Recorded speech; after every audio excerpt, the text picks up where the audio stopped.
Welcome to the Dinar Daily.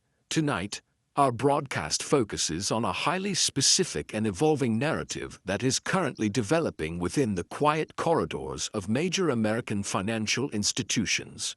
We are looking closely at information emerging regarding the internal posture of Chase Bank and its operational approach toward one of the most discussed emerging market currencies, the Iraqi dinar.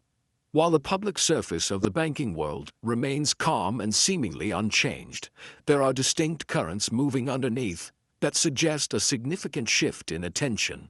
Specifically, reports indicate that the 25,000 dinar note, a denomination that has been the subject of intense debate for years, has resurfaced in discrete internal conversations across compliance teams, risk management departments, and foreign exchange preparation systems.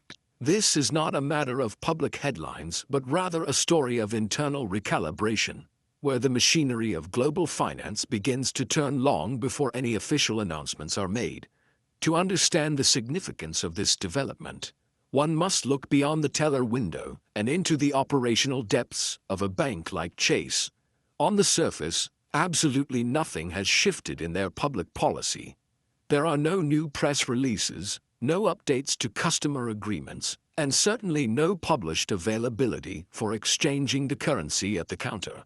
However, in the world of global finance, real change rarely begins with a press conference.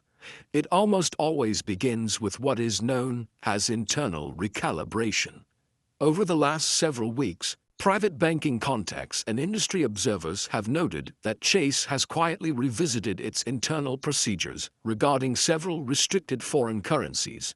Among these, the Iraqi dinar has received a level of attention that distinguishes it from other exotic currencies, signaling that the institution is taking a fresh look at the asset's standing. The specific focus on the 25,000 dinar note is particularly noteworthy because this denomination has, for a long time, been dismissed by Western institutions as illiquid, impractical, or simply too risky for standard banking operations.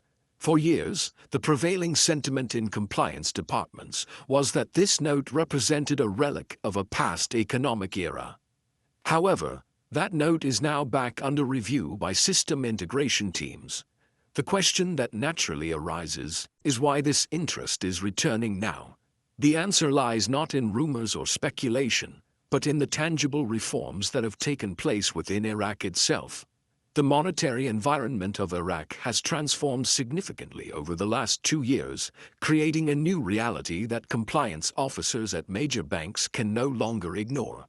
The data coming out of Baghdad is painting a picture of a financial sector that is rapidly modernizing and aligning with international standards. The Central Bank of Iraq has been aggressive in implementing a suite of reforms designed to legitimize its currency and its banking sector in the eyes of the world. They have tightened capital controls to prevent the illicit flight of currency, strengthened anti-fraud systems to detect money laundering, and implemented sophisticated digital monitoring tools. Furthermore, they have aligned their operational frameworks more closely with the recommendations of the International Monetary Fund. These are not cosmetic changes, they are structural overhauls that fundamentally alter the risk profile of the currency. These improvements have not gone unnoticed by major institutions that maintain exposure in the Middle East. For a bank with large corporate portfolios and international relationships like Chase, maintaining strategic readiness is a core component of operational excellence. It is crucial to understand the complexity of the systems involved in reactivating a currency within a major financial institution. If Iraq's reforms continue at their current pace, the re-establishment of tradability may shift from a hypothetical scenario to a practical necessity. However, before any major bank activates or reactivates a foreign currency for public trading, multiple technological and procedural systems must synchronize perfectly. This involves updating transaction coding, refining anti-money laundering filters, adjusting risk scoring algorithms, and preparing reporting frameworks that communicate directly with the Federal Reserve.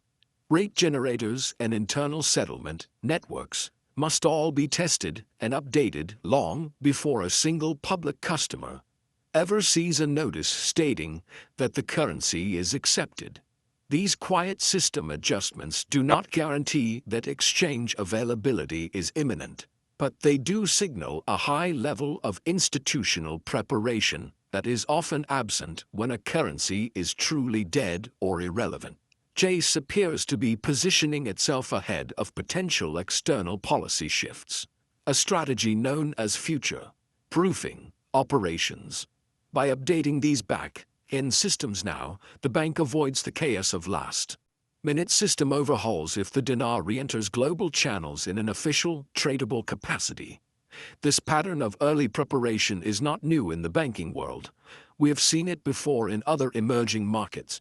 When Vietnam began modernizing its banking system several years ago, global banks quietly prepared their internal networks long before public trading windows were ever opened to the general population. The process historically follows a very specific sequence. First comes silence, where no public acknowledgement is made. Then comes internal testing, where codes and compliance measures are updated. Then comes operational alignment, and finally the public rollout occurs. Chase's current posture mirrors this established historical pattern almost perfectly. The renewed focus on the 25,000 dinar note adds another layer of historical significance to Iraq's evolving financial environment. This denomination became the unmistakable hallmark of the country's post-conflict currency landscape. For many years, critics, analysts, and casual observers insisted, sometimes quite forcefully, that this specific note would never appreciate, never regain relevance, and never re-enter mainstream circulation in a meaningful way due to its association with inflation. These critics argued that the note was oversized in value, outdated in design, and impractical for a modernizing economy that was moving toward digital transactions. Yet, Iraq's current economic momentum increasingly contradicts that long-standing negative narrative. Today, Iraq's foreign reserves have climbed to some of the highest levels in the nation's modern history, demonstrating a level of tangible fiscal resilience that provides a safety net for the currency. These reserves are the bedrock upon which confidence is built, and they are a primary metric that risk analysts at banks like Chase utilize when determining the viability of holding or trading a foreign currency. Without these reserves, the reforms would be meaningless, but with them, the reforms have weight. Furthermore, oil output, which remains the absolute backbone of Iraq's revenue system, has remained consistently strong despite the fluctuations in the global energy market. This consistent revenue stream ensures that the state has the liquidity required to back its monetary policies. Additionally, inflation, which was once a lingering and volatile concern for the Iraqi economy, has stabilized within manageable bounds. Perhaps most importantly for international observers, the pricing disparities between the official exchange rate and the parallel market rate, which previously signaled deep systemic inefficiencies and corruption, have narrowed significantly. This narrowing is a technical indicator of a maturing market that is slowly eliminating the arbitrage opportunities that fuel black markets. Meanwhile, the digital infrastructure within Iraq is expanding at a pace that rivals many other developing nations. This expansion spans electronic payment systems, banking modernization, and regulatory digitization. The move away from a strictly cash-based economy toward a digital ledger system allows for greater transparency, which is exactly what Western banks require to feel comfortable engaging with the Iraqi financial sector. Each of these indicators strengthens the dinar's credibility and, perhaps more importantly, dampens the once dominant skepticism surrounding its future. When credibility takes hold in the data, Banks and institutional players begin quietly preparing, often long before any public announcement emerges to validate that preparation. Such preparation within a giant institution like Chase is rarely dramatic or visible to the naked eye. Instead, it unfolds in subtle, incremental steps that form the foundation for future policy execution. If you were to walk into a Chase branch today, the staff would continue to inform you that the bank does not handle dinar exchanges, and that statement remains factually accurate at this moment. However, reports suggest that what has changed is the tone behind that messaging. It is reportedly becoming less dismissive and absolute, and increasingly cautious, neutral, and deliberately measured.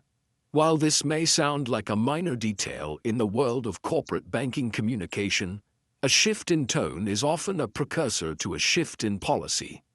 That shift may appear subtle or even non-existent to an everyday customer asking a quick question. Yet, in the world of corporate banking, small linguistic adjustments often precede much larger internal policy changes.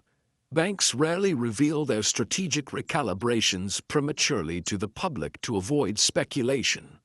But the language used by frontline employees, often guided by internal memos or updated training, can hint at what is happening behind the scenes.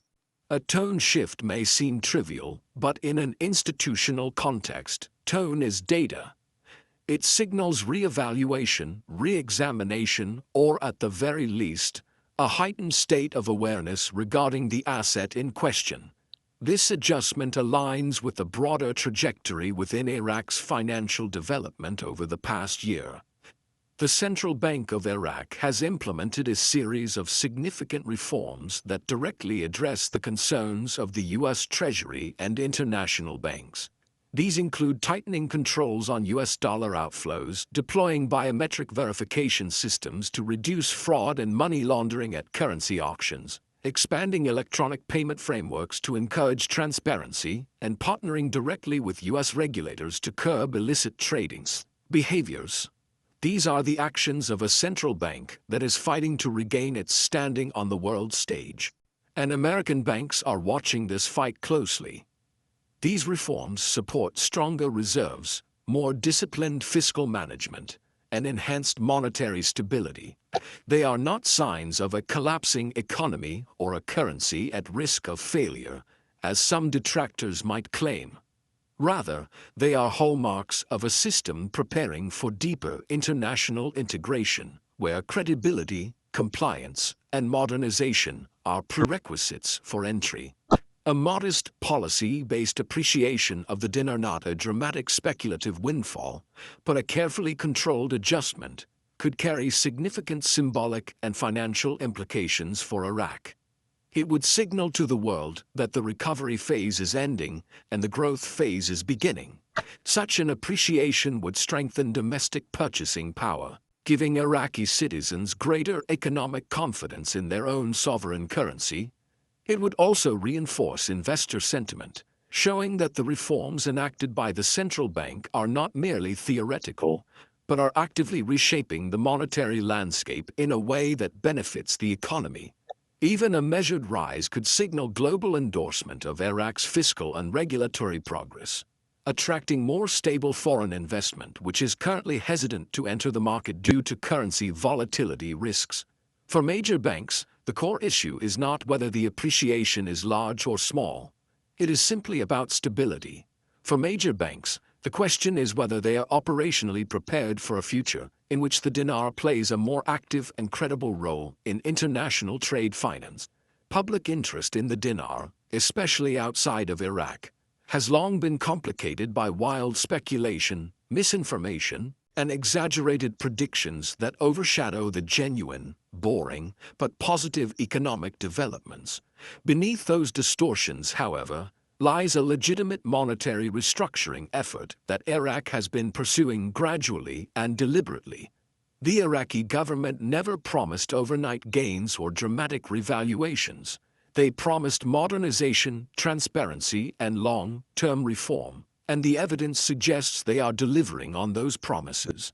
Today, global institutions, from monetary watchdogs to multinational banks, are paying close attention to tangible progress rather than internet rumors.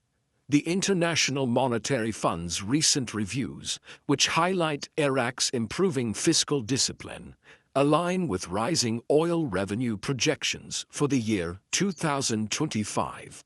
Meanwhile, anticipated shifts in United States monetary policy next year may reduce pressure on emerging market currencies globally, potentially allowing the dinar to strengthen in a natural, market-driven manner.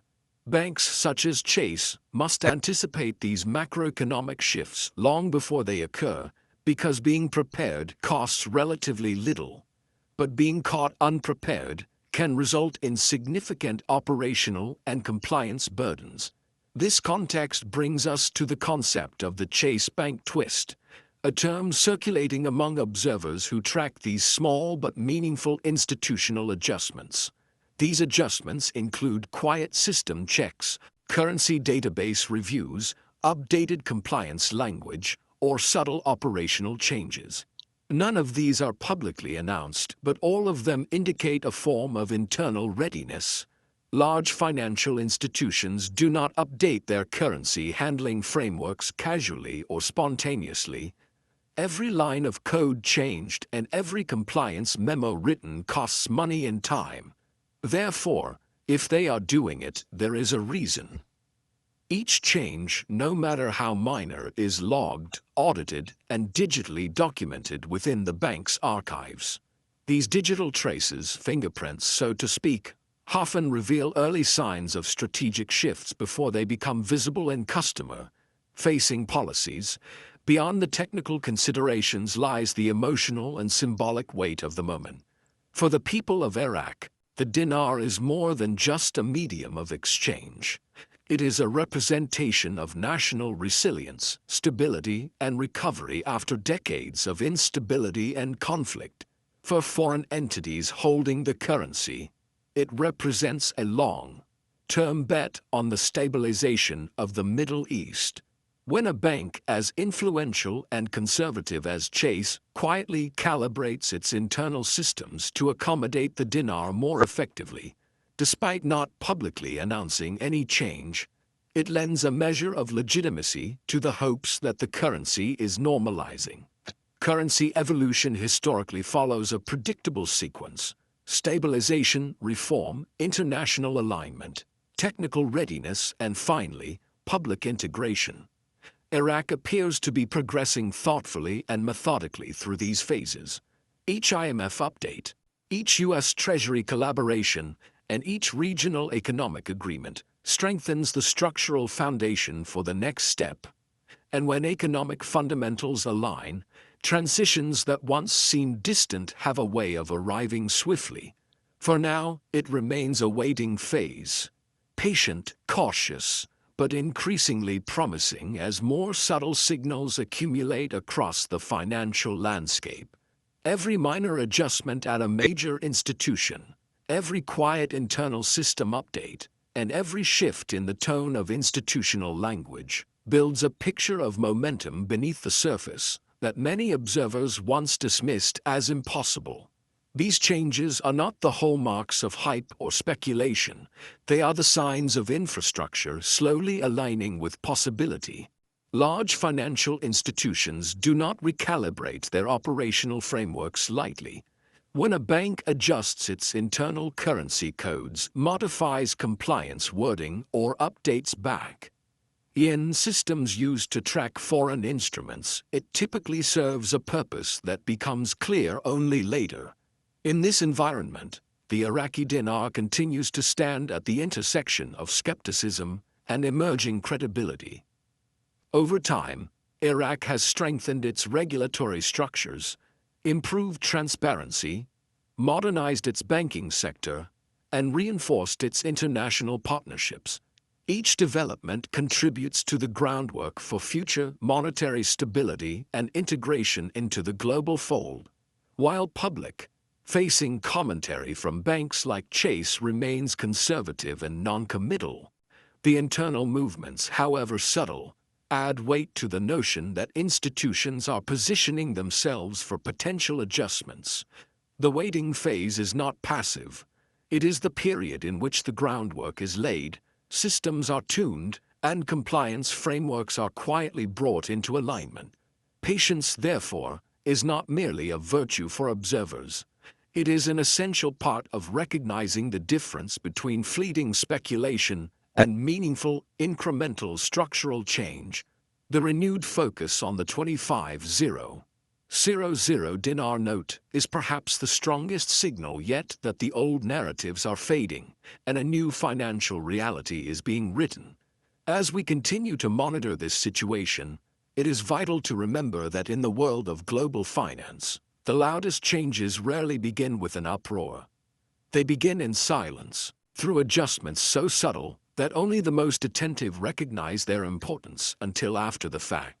We will continue monitoring developments at Chase Bank, the central bank of Iraq, and broader global market trends as this narrative evolves. Thank you for joining us on the Dinar Daily, where we prioritize thoughtful analysis over hype. Please remember that all financial decisions should be made with the advice of a certified professional, as market conditions can change rapidly and without warning.